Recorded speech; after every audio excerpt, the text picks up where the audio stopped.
নির্বাচিত সরকার জনগণের সরকার জনগণের সরকার গণতন্ত্রের সরকার এই মুহূর্তে দরকার গণতন্ত্রের সরকার এই মুহূর্তে দরকার লড়াই হবে সেখানে বাধা আসবে যেখানে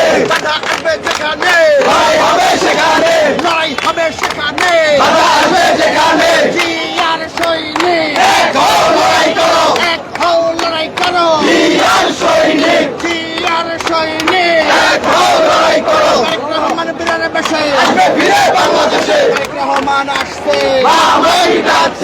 জিয়ার সৈনিক দীর্ঘ 17 বছর এই দেশটাকে গুম খুন এবং লুটতরাজ করে শিক্ষা ব্যবস্থাকে ধ্বংস করে 24-এর গণ অভ্যুত্থানের মাধ্যমে এদেশে সকল শ্রেণী সকল পেশার মানুষ এক এবং ঐক্যবদ্ধ হয়ে পুরো জাতি এক এবং ঐক্যবদ্ধ হয়ে ফ্যাসিস্ট স্বৈরাচার হাসিনাকে এদেশ থেকে পালিয়ে যেতে ভারতে বাধ্য করেছে দেশের জনগণ।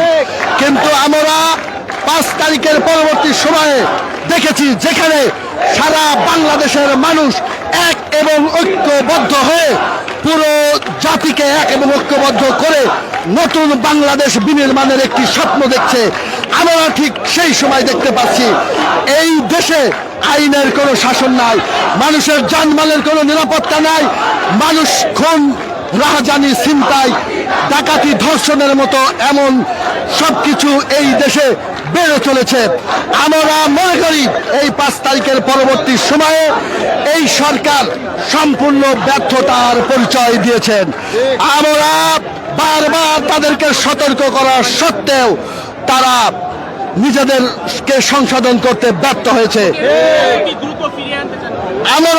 আপনারা দেখেছেন কিছুদিন আগে ঢাকা বিশ্ববিদ্যালয়ের মতো সর্বোচ্চ শিক্ষাঙ্গন, সেখানে ভিসি ছাত্রদের নিরাপত্তা দিতে ব্যর্থ হয়েছে, ছাত্র ছাত্রীদের পড়াশোনার ব্যাঘাত ঘটছে এবং কয়েকদিন হয়ে যাওয়ার পরও আসামিদের ধরতে ব্যর্থ হয়েছেন। এবং আমরা মনে করছি এই সরকার রাষ্ট্র পরিচালনা করতে সম্পূর্ণ ব্যর্থতার পরিচয় দিয়েছে। আমরা সেই জায়গা থেকে সাধারণ শিক্ষার্থী, ঢাকা শহরের সাধারণ জনগণ সহ বাংলাদেশের সকল শ্রেণী সকল পেশার মানুষ আজকে আবারও রাস্তায় নেমেছে তাদের সেই যে 17 বছরের অধিকার আদায়ের লক্ষ্যে। অধিকার আদায় হচ্ছে, তারা চাই জনগণের ক্ষমতা জনগণের হাতে ফিরে আসুক, নির্বাচিত সরকারের মাধ্যমে এই দেশ সুষ্ঠু এবং সুন্দরভাবে পরিচালনা হোক। ধন্যবাদ সবাইকে।